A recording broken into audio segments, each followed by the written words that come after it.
Muito bem, no vídeo de hoje nós vamos conversar um pouco sobre A Cachorra, que é um romance publicado originalmente em 2017 e que foi publicado aqui no Brasil no ano passado, em 2020, e é um romance de autoria da colombiana Pilar Quintana. E esse daqui é um livro profundamente latino-americano, digamos, quando a gente pensa no modo como essa narrativa acaba traduzindo determinadas dinâmicas sociais que são muito nossas ainda que com suas devidas diferenças a depender dos diferentes países que compõem este bloco que a gente conhece como América Latina, mas ainda assim existe aqui algo que traduz muito bem um modo de escrita que é muito latino-americano e que aproxima esse livro aqui de alguns outros da literatura latino-americana contemporânea.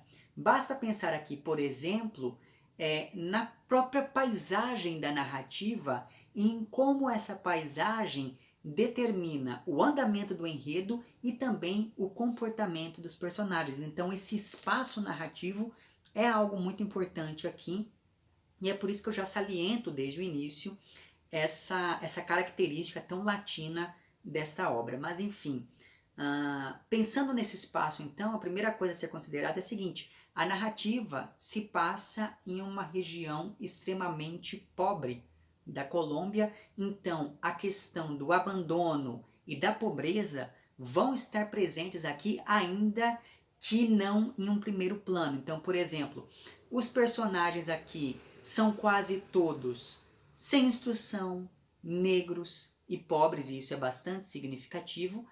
E quando a gente pensa especificamente na personagem central, ela viveu ali naquele lugar a vida toda, e pelas descrições que são feitas pelo narrador, parece que o tempo não passa ali naquela região, ainda que física e psicologicamente as marcas dessa passagem estejam bem visíveis, seja no estado meio devastado de tudo, seja nos traumas que essa protagonista foi acumulando ao longo da vida.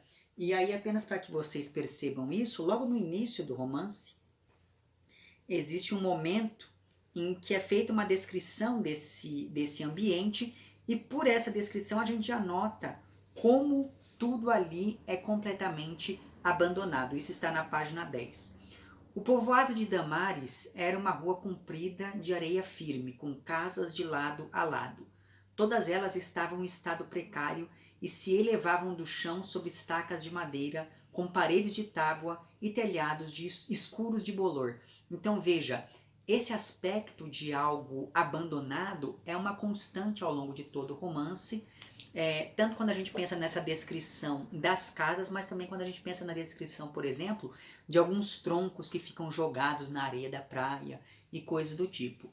Outra coisa muito importante, então, como eu acabei de mencionar, é que essa narrativa ela se passa em uma região litorânea. Existe ali uma praia, enfim, e isso evoca toda uma ideia da impermanência, uma ideia do trânsito. Além disso, o próprio ritmo deste livro é meio ondulante, de modo que há momentos de extrema calmaria, seguidos por outros momentos de maré cheia, digamos, e nesses momentos os personagens são tragados mesmo por todas aquelas tragédias que vão acontecendo por ali. Então esse ritmo ondulante é uma coisa que de certa maneira também evoca esse ambiente litorâneo no qual se desenvolve aqui a narrativa. Outra coisa importante é que, além do mar, existe ali também uma floresta tropical, e daí você tem questões como a chuva e a umidade que parecem deixar tudo ainda mais arruinado, digamos assim, no sentido de deixar em ruínas mesmo, né? Porque essas condições climáticas vão deteriorando ainda mais as casas de madeira e coisas do tipo. Ademais, essa floresta é ali, digamos, para os moradores da região, é o espaço que abriga o desconhecido, os animais selvagens, os fantasmas do passado de cada um, os monstros da mitologia ali local e por aí vai. Então veja, esse é um lugar ao mesmo tempo abandonado, né, selvagem, inóspito, mas também paradisíaco, porque nós estamos falando ali de um lugar que é cheio de casas de veraneio e por aí vai, ainda que no presente da narrativa não haja ali naquela região nenhum turista, porque estamos a narrativa ela se desenvolve fora dessa época de férias e coisa do tipo. Então veja, esse daqui é um espaço que ele é tradicionalmente associado a um momento muito específico, né? Então, o que existe ali quando todos os turistas não estão naquela região? Me parece que é desse vazio que a Pilar Quintana vai tratar aqui nessa sua narrativa. E ainda pensando no espaço dessa narrativa, é curioso notar que a natureza aqui ela ganha contornos ameaçadores, quase monstruosos em algumas passagens. Então, por exemplo, tanto o mar quanto a selva são quase entidades que devoram ali aquelas pessoas que se descuidam e devolvem essas pessoas destruídas, às vezes literalmente mesmo. Daí você vai ter que ler o romance para saber exatamente como isso acontece. Então, o vilarejo onde vivem esses personagens é um lugar abandonado, isolado do resto do mundo e totalmente dependente de uma natureza que repetidas vezes destrói tudo aquilo que representa a ação humana. Então tudo aqui é mofado, tudo tem um ar meio envelhecido. As pessoas elas dependem, por exemplo, da caça e da pesca para se sustentar. Essas pessoas elas vivem ameaçadas pela maré que, né, enfim, tem ali o seu ritmo próprio e esse ritmo determina como essas pessoas vão se comportar naquele espaço, por onde elas vão poder circular e quando elas vão poder circular por aquele espaço. E veja, essa dualidade entre uma natureza exuberante e exuberante, mas ainda assim perigosa, e uma civilização devassada, digamos, essa dualidade me fez pensar que esse é um romance que ocupa um lugar ali entre Macondo, lá do Gabriel Garcia Marques, e Comala, quando a gente pensa no Pedro Páramo, do Juan Rulfo. Então veja, me parece que esse espaço aqui ele está em uma zona fronteiriça entre esses dois lugares, quando a gente pensa na Macondo como esse lugar da utopia e quando a gente pensa em Comala como esse lugar mesmo da distopia, digamos, esse lugar arruinado, completamente arruinado e que é tão destituído de presente, digamos assim, que acaba sendo tomado por fantasmas. Me parece que esse vilarejo aqui, que é um vilarejo de uma rua só, ele está se encaminhando para se tornar uma Comala, digamos assim. E finalmente, me parece que essa natureza externa, que é uma natureza dual, por ser exuberante e perigosa ao mesmo tempo, me parece que essa natureza determina a natureza interna desses personagens. E daí me parece muito significativa a imagem da capa, que você tem aqui o corpo de um cachorro, mas aí no lugar da cabeça você tem aqui alguns galhos saindo. Né? Então me parece que essa natureza pujante, digamos assim, e que acaba tomando os personagens de dentro para fora, é algo muito importante para a gente entender a dinâmica que se estabelece entre essas pessoas aqui. Mas eu vou voltar a falar um pouquinho sobre essa questão toda da relação entre a natureza e a civilização mais adiante neste vídeo.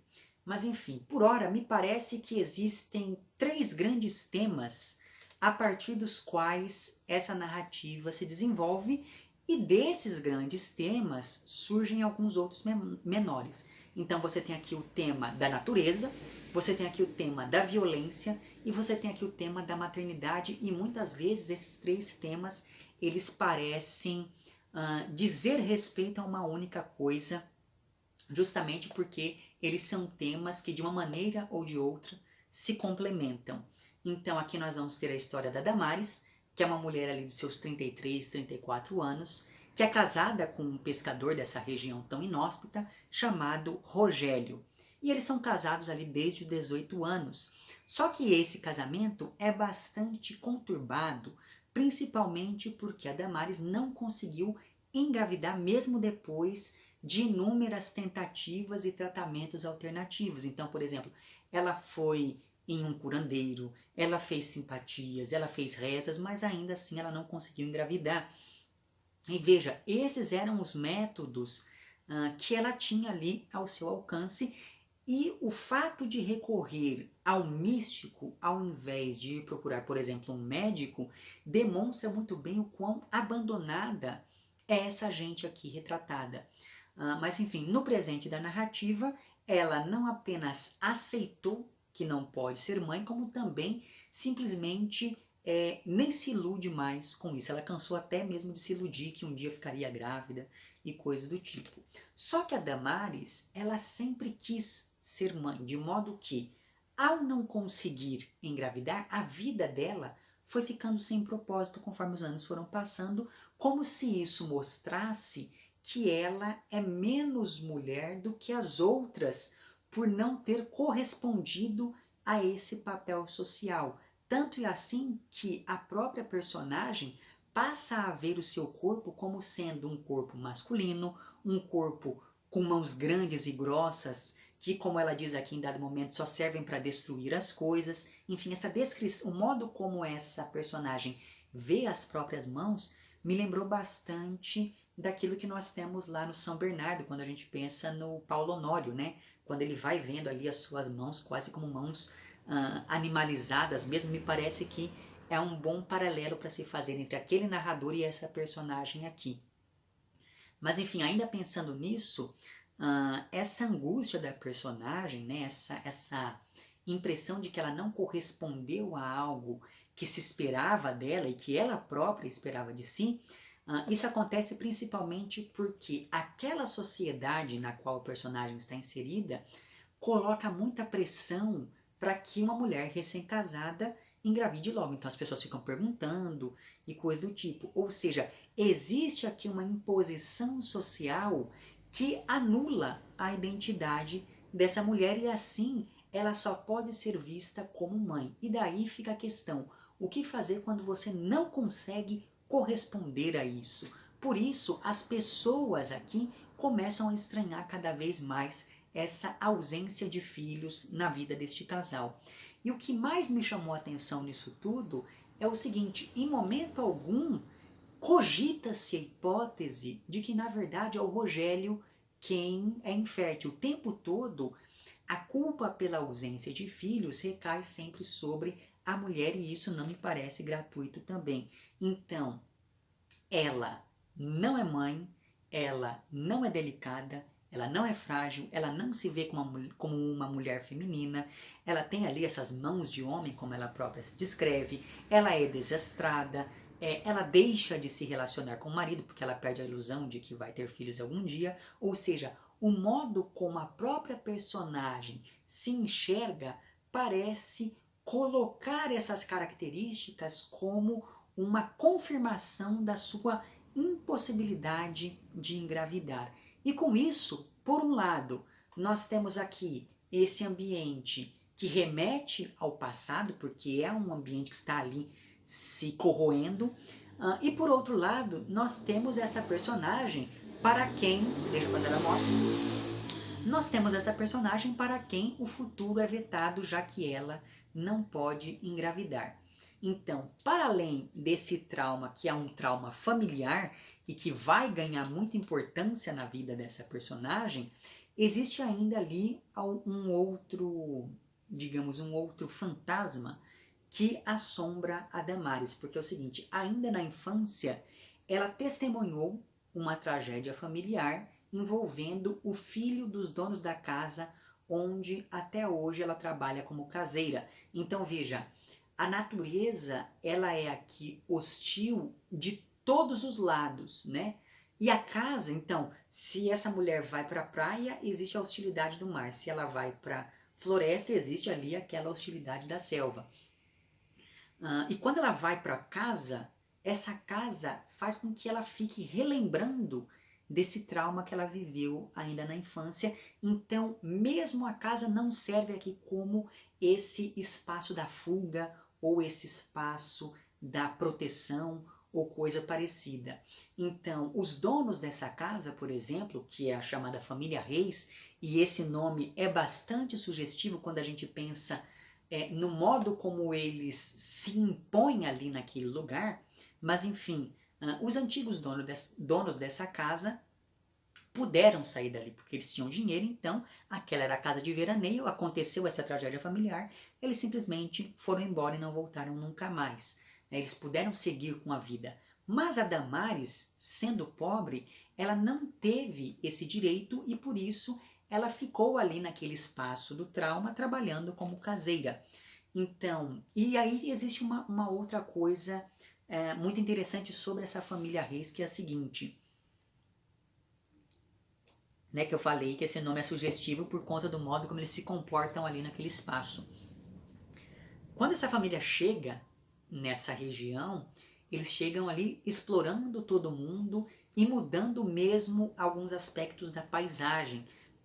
E para poder coroar todas essas mudanças, para poder coroar esse domínio que essa família exerce naquele lugar, sobre aquele espaço, eles mandam construir uma casa com os melhores materiais, com várias janelas e coisas do tipo. Então, para essa família, para a família Reis, aquele espaço é um não lugar que está, digamos assim, vago para que eles possam ocupar de vez em quando para se distrair da vida na cidade. De modo que a tragédia que acontece no passado é quase uma vingança da natureza, ainda que isso não seja colocado aqui explicitamente. Tanto é assim que depois disso, depois de toda essa tragédia, eles vão embora e a casa, por mais que ela tenha sido feita nos melhores materiais, ela vai aos poucos apodrecendo, ela vai aos poucos se deteriorando, sendo corroída ali, tanto pelo clima úmido quanto pela maresia. Ou seja, a casa, que é aquele símbolo do ideal civilizatório da família Reis, acaba sucumbindo diante dessa força da natureza que vai aos poucos corroendo esse espaço. E o final do romance, com os lençóis da casa sendo destruídos pela cachorra do título, esse final ele é bastante representativo dessa natureza feroz que se volta contra o humano e se impõe sobre ele, destruindo aquilo que o representa. Porque, apesar de ser um lugar quase paradisíaco, como eu disse antes, esse cenário aqui, ele não é um lugar de descanso, ele não é um lugar de férias, porque essa natureza, ela não se mantém passiva e nem pacífica diante das ações humanas, né? Essa natureza, muito pelo contrário, ela vai desestabilizar tudo aquilo que representa o humano, seja a casa da família Reis, seja todo um determinado tipo de discurso que vai sendo tecido ali naquela região. Pois bem, para poder ajudar ali a proteger a casa, a Damares e o Rogério, que é o marido dela, têm alguns cachorros que são vistos mesmo com essa única finalidade mais pragmática, digamos, de cuidar de uma determinada propriedade. Então não existe ali qualquer relação afetiva entre esses cachorros e os seus donos. Até que um dia a cachorra de uma vizinha aparece morta, envenenada, e essa cachorra tinha acabado de ter uma ninhada. E é a partir desse momento que a narrativa se inicia de fato. Então a Damares ela fica muito comovida com toda essa história, porque a dona desses cachorrinhos diz que eles vão acabar morrendo, porque eles ainda são muito novinhos, ela não tem condições de cuidar de todos eles. E por isso, então, por conta dessa comoção, a Damares decide adotar um dos filhotes e a dona dos cachorros avisa logo de cara que aquele filhote é, na verdade, uma fêmea. Então veja, o livro ele já começa com essa atmosfera de mau agouro, digamos assim, ligada ao feminino, porque nós temos ali essas duas mulheres e nós temos duas cachorras, sendo que uma delas teve uma morte violenta por envenenamento ao passo que a outra recebe quase uma condenação quando a dona anuncia que é uma fêmea. Então é quase uma ameaça, é quase uma sentença de morte mesmo quando essa senhora profere essa palavra, né? Olha, esse cachorro, essas palavras, esse cachorro é uma fêmea. Então é muito interessante o modo como, desde essa primeira cena, a gente já percebe que existe algo errado acontecendo ali, ou que algo muito mais errado ainda está prestes a acontecer. Daí veja só que coisa curiosa. A dona dos cachorros avisou que aquele filhote era uma fêmea, como se a fêmea valesse menos do que o macho, porque afinal de contas a fêmea pode engravidar e daí os donos têm toda uma despesa a mais com a manutenção da ninhada, digamos assim, o que fazer, vai dar, vai criar todos, enfim. Ou seja, desde o início a maternidade aparece aqui como algo ambíguo, porque por um lado a maternidade é algo bom e desejável, tanto que a Damaris gostaria de ser mãe, mas por outro lado, a maternidade só é boa até certo ponto porque depois ela causa despesas, e daí em um ambiente tão hostil e abandonado quanto esse, ter despesas a mais é sempre um problema muito grande. Mas enfim, o fato é que, como a Damaris não conseguiu engravidar, existe aqui uma transferência, uma substituição quase imediata desse sentimento maternal que ela tinha. É como se a cachorra preenchesse esse vazio deixado por uma maternidade que não aconteceu. Tanto é assim que a Damaris não apenas dá à cachorra o nome que daria à sua filha, como ela também quase imediatamente coloca a cachorra perto do seio, como se estivesse mesmo ali amamentando. Então veja, esse ato é muito significativo.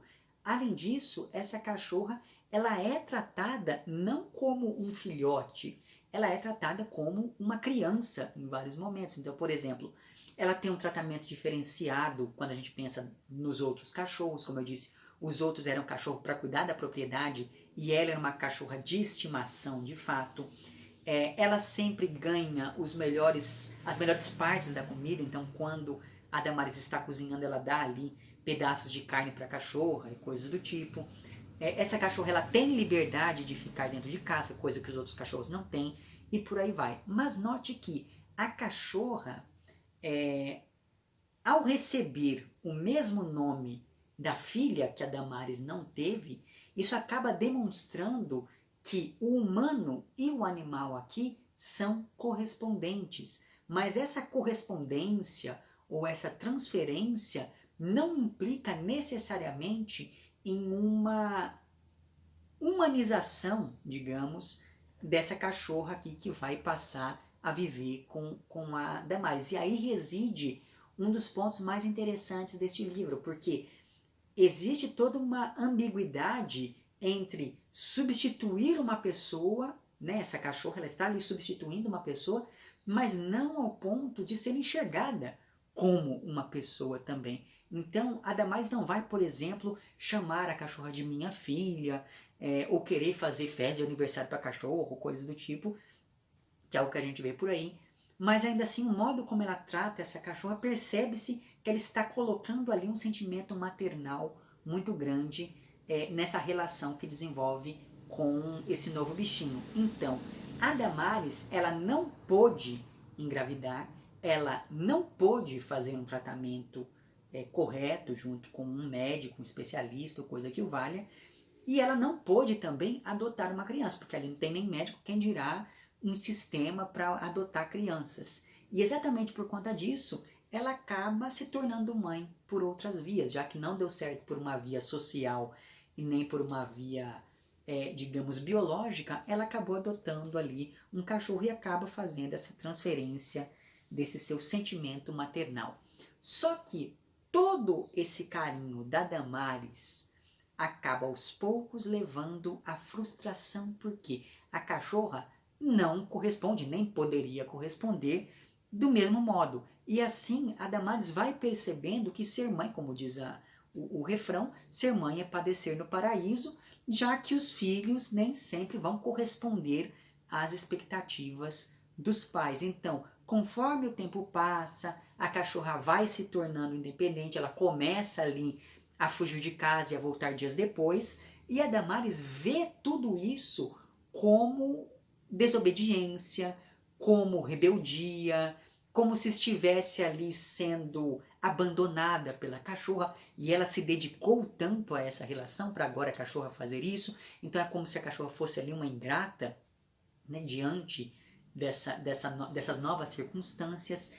E a partir desse ponto, todo aquele afeto que existia antes entre a mulher e a cachorra começa a se tornar potencialmente violento.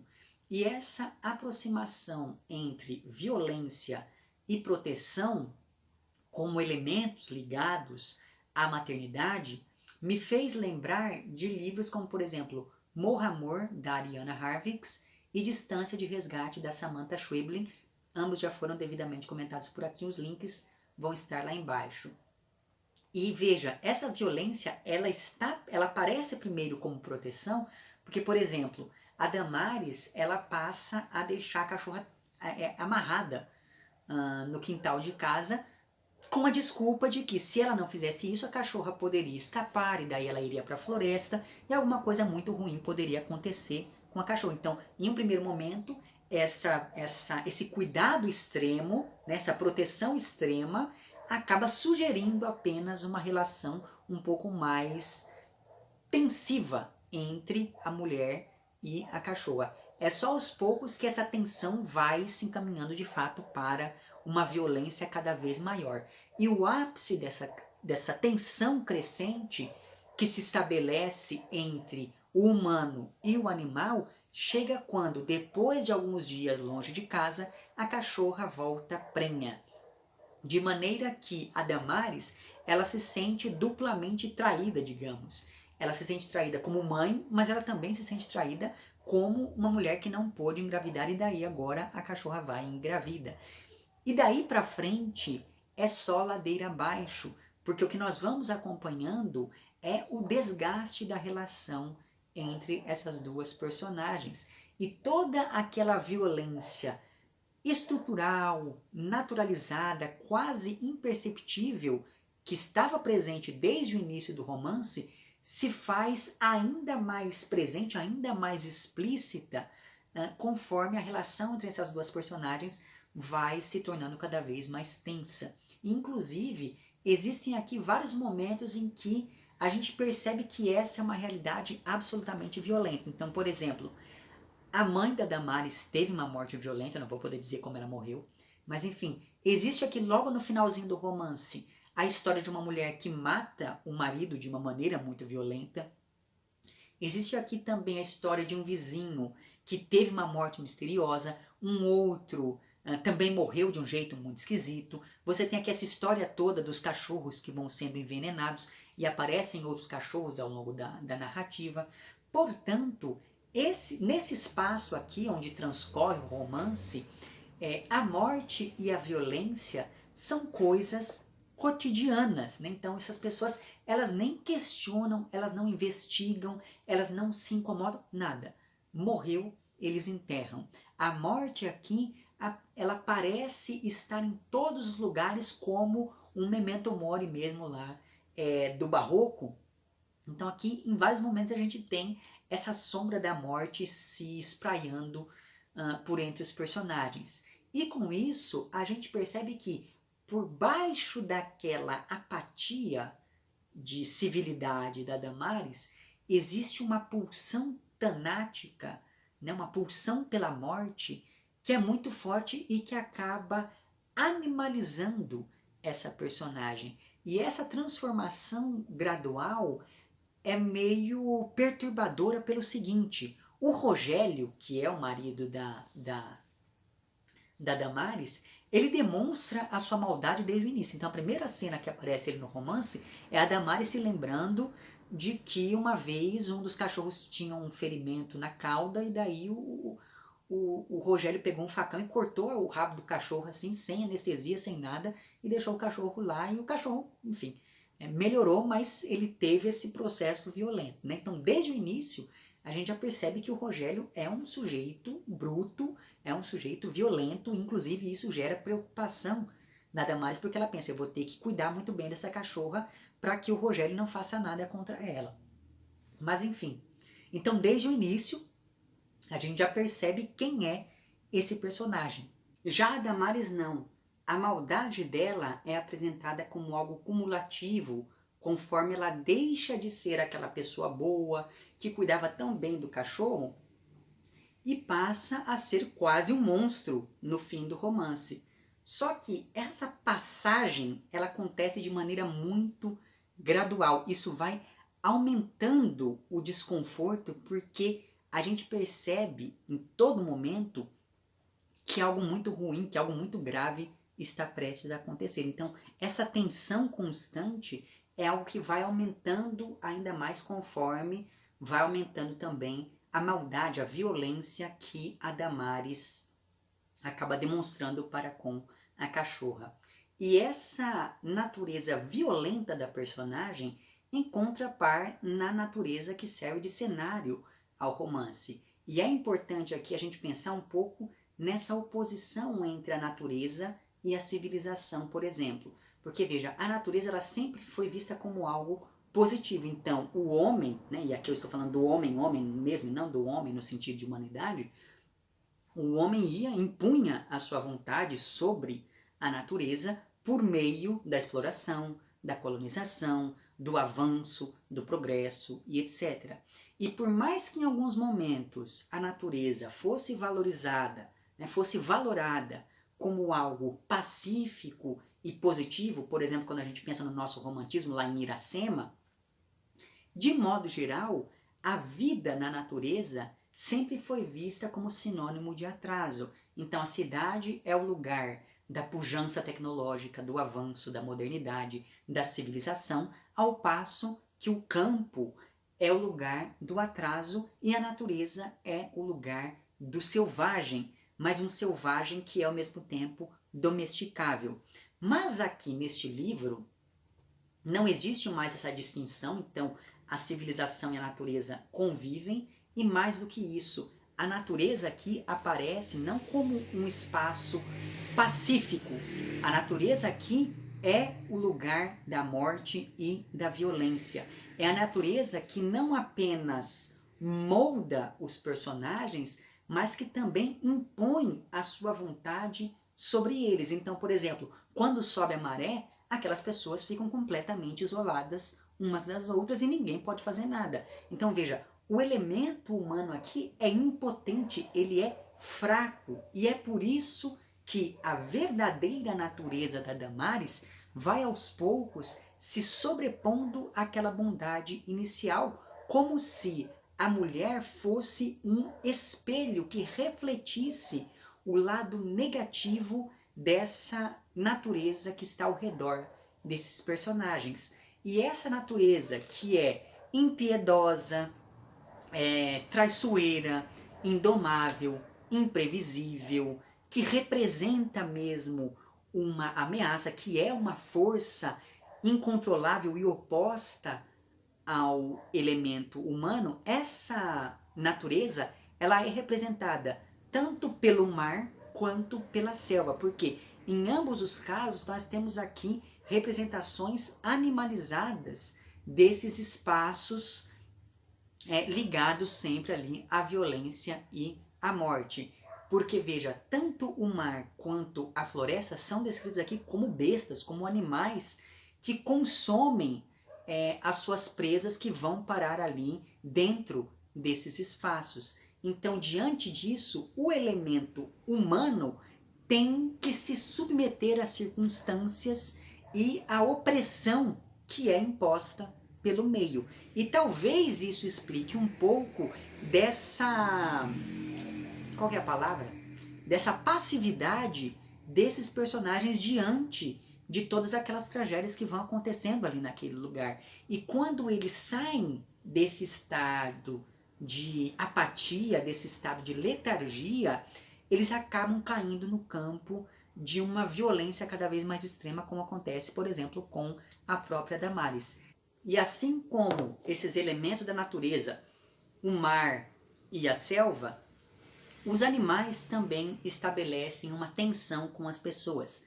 Seja no caso, por exemplo, das formigas que invadem a casa da Damares em dado momento, seja no caso da cachorra que passa a não obedecer mais, que no fim da narrativa rasga lá os lençóis da casa da família Reis. Enfim, tudo isso acaba aumentando essa oposição, esse embate entre o humano e o animal, entre a civilização e a natureza, entre o masculino e o feminino, e todas essas oposições se tornam ainda mais perceptíveis por causa do ritmo ágil do livro, que é escrito sem muitos ornamentos estilísticos, por exemplo, é escrito de maneira quase seca em várias passagens. Então veja, esse é aquele tipo de livro que não dá para você passar incólume a ele. Então, e essa impressão que o livro causa, ela já se impõe desde o título, né? Essa dualidade, ela se impõe desde o título do romance, porque afinal de contas esse cachorra se refere à mulher ou se refere ao animal? Esse cachorra é um insulto ou não? Enfim, então é muito interessante a gente ir observando o desenrolar de toda essa trama e como que, a partir desse desenrolar, esses três grandes tópicos da maternidade, da violência e da natureza acabam se imbricando em vários momentos. Por tudo isso, fica então aqui a minha recomendação de mais essa leitura. Eu vou deixar lá embaixo o link para onde você pode adquirir o livro, e daí adquirindo pelo link você acaba contribuindo um pouco comigo e aquela coisa toda, certo? Vemo-nos então nos próximos vídeos e um amplexo.